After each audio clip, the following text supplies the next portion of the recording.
2026 শিক্ষাবর্ষে অনলাইন আবেদন করার আগে দেখে নিতে হবে যে কোন বিদ্যালয়ে কোন শ্রেণীতে কতটি শূন্য আসন আছে বা কতটি সিট খালি আছে। তাহলে আবেদন করার ক্ষেত্রে আবেদনে সফল হওয়ার সম্ভাবনা বাড়বে। এটা কিভাবে চেক করতে হবে এ বিষয়ে বিস্তারিত জানাবো আমাদের আজকের ভিডিওতে। যারা এখনও আমাদের চ্যানেলটিকে সাবস্ক্রাইব করনি তারা এখনই সাবস্ক্রাইব করে রাখো, তাহলে পড়াশোনার সকল তথ্য এবং পরামর্শ সবার আগে পেয়ে যাবে। প্রথমেই চলে আসতে হবে সরকারি ও বেসরকারি বিদ্যালয়সমূহে ভর্তির অফিসিয়াল ওয়েবসাইট gsa.teletalk.com.bd। এই ওয়েবসাইটে আসার পর এখানে লেখা আছে ভর্তির আবেদন।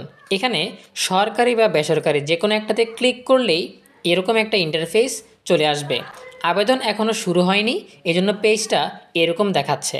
এখান থেকে ডান পাশে উপরে কোনায় যে 3 ডট লাইন রয়েছে এখানে ক্লিক করতে হবে। এখানে ক্লিক করলে অনেকগুলো অপশন চলে আসবে।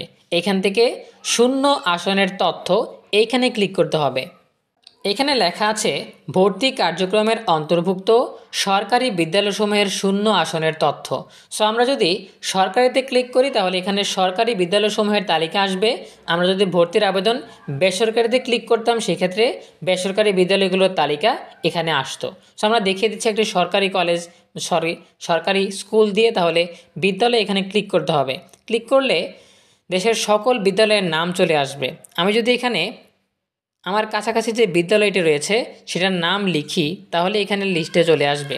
সেখানে দেখতে পাচ্ছ স্যাঙ্গারচর গভর্নমেন্ট মডেল হাই স্কুল, মতলব উত্তর চাঁদপুর। এখানে সিলেক্ট করেছি। এবারে শ্রেণী সিলেক্ট করতে হবে যে কোন শ্রেণীতে কত আসন খালি আছে। এখানে সিলেক্ট করলে তুমি দেখতে পারবে যে এই বিদ্যালয়ে কোন কোন শ্রেণীতে ভর্তি হওয়া যাবে। এখানে দেখা যাচ্ছে শুধু 6, অর্থাৎ এই বিদ্যালয়ে শুধুমাত্র ষষ্ঠ শ্রেণীতে ভর্তি হওয়া যাবে। সো আমরা যদি 6-এ ক্লিক করি তাহলেই সাবমিটে ক্লিক করলে আমরা দেখতে পাবো যে এইখানে কোনো শিফট নেই, একটাই শিফট, ভার্সন বাংলা, এরপরে জেন্ডার বালক বালিকা উভয়ের জন্যই। এরপরে আমরা যদি দেখি শূন্য আসন কয়টি, 165টি আসন খালি আছে। এভাবে তোমরা যে কোনো বিদ্যালয়ের যে কোনো শ্রেণীর কয়টা আসন খালি আছে, কোন শিফটে, কোন ভার্সনে, এটার ডিটেলসে এখান থেকে দেখে নিতে পারবে।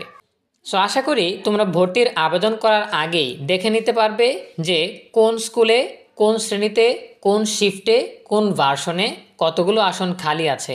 এই ক্ষেত্রে তুমি বুঝে শুনে অনলাইনে আবেদন করতে পারবে যাতে ডিজিটাল লটারির মাধ্যমে তোমাকে নির্বাচন করা হয়। সো এই ছিল আমাদের এখনকার আয়োজন। এই বিষয়ে তোমাদের নিজস্ব মতামত জানাতে পারো কমেন্টে। দেখা হবে পরবর্তী আপডেট নিয়ে নতুন কোনো ভিডিওতে।